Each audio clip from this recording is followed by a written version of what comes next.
Hi friends, ಇದು ನನ್ನ ಮೊದಲನೇ ಮಿನಿ ಲಾಗ್. ಇವತ್ತು ಭರತ ಹುಣ್ಣಿಮೆ ಪೂಜೆ ಎಲ್ಲ ಇತ್ತು.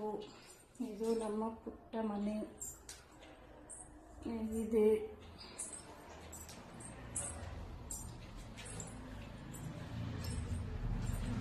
ಫಸ್ಟ್ ಟೈಮ್ ಲಾಗ್ ಮಾಡ್ತಾ ಇರೋದು.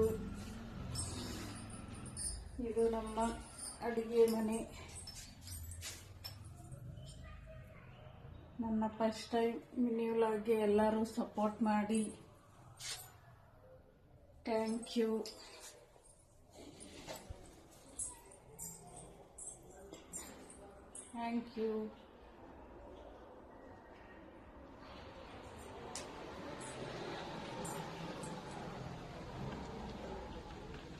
First time mini vlog start ಮಾಡ್ತಾ ಇದ್ದೀನಿ. ಎಲ್ಲರೂ ಸಪೋರ್ಟ್ ಮಾಡಿ ಪ್ಲೀಸ್.